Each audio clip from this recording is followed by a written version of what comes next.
Everyone remembers when Jelaniday's disappearance made the news back in 2021. A bright 25-year-old grad student suddenly gone. But after the headlines faded, new details surfaced. A student at Illinois State University disappeared and was later found dead in the Illinois River. The coroner said the cause of death was drowning, but the manner of death, homicide, suicide, or accident, remains undetermined. The news told us Jelani disappeared August 24th. His car was found in the woods 2 days later.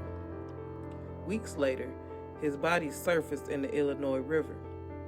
The coroner said drowning. Manner of death, undetermined. The medical examiner said Jelaniday had drowned. I will never forget that day.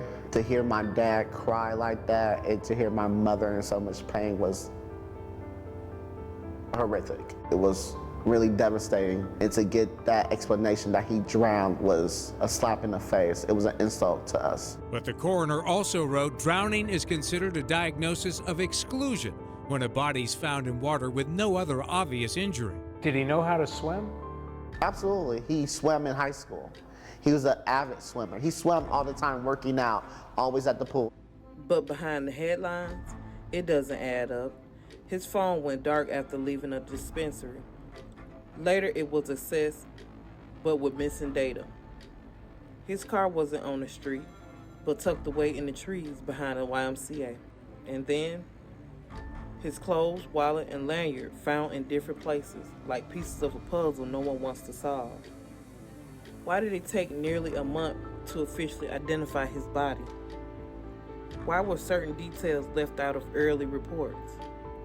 Who shut off his phone and what was deleted?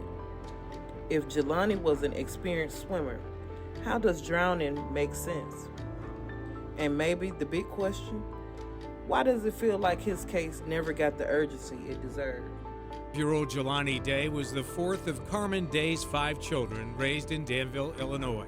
2 girls and 3 boys. In my house, my kids took great pride into their grades. They wanted to see who GPA could be higher than the next one. The kids were close and competitive. His older brothers, Save and DeAndre, admired Jelani and were proud of him. He was very athletic, very smart, had goals. Had countless friends in different programs and organizations he was a part of that he made a difference in. Jelani was an A student at Alabama A&M. He was even chosen to say the prayer at graduation. May we feel a sense of achievement in our qualification and great excitement about our future. I was like, look at my baby, look at my baby. Jelani Jesse Javante Day. I'm very proud of him. In August 2021, Jelani was getting his master's degree in the competitive field of speech pathology at Illinois State University in downstate Normal. Why speech pathology? He wanted to help others who didn't have a voice for themselves to be able to speak. He had a friend growing up, his name is Paul, and Paul had a speech impediment. He used to get teased a lot. Jelani got a very early start on the morning of Tuesday, August 24th. He logged into a school computer on campus at 6:20 a.m. Then, an hour later at 7:20, got coffee at this Starbucks at the ISU Student Union. That is him on security video, dressed up in black pants and a blue shirt. Take note of his outfit.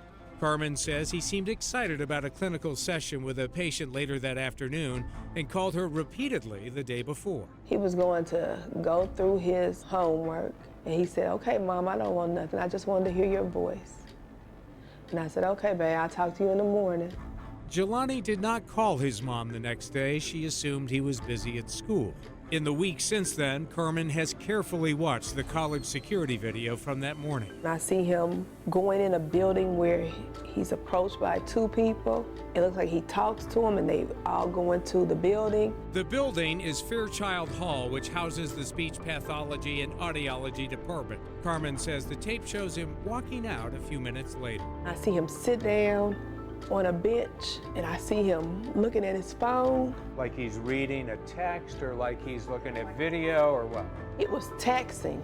Then Carmen says he walked back across campus, and there's video of his car leaving. His mother says he must have driven to his apartment off campus. She later retraced his steps. When I went there, it was typical Jelani. He'd take his clothes off and leave them in the floor. Jelani's case isn't just about one man.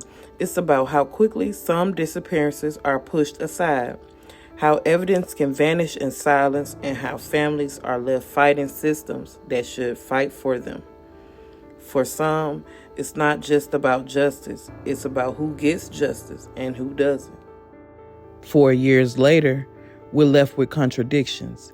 A car in the woods, a body in the river, a phone that went dark, and a family still searching. The headlines may have moved on, but his mother didn't, and neither should we. Do you think Jelani Day's case got the scrutiny it deserved? Drop your thoughts below and subscribe to After the Headlines, where the story doesn't stop with the news cycle.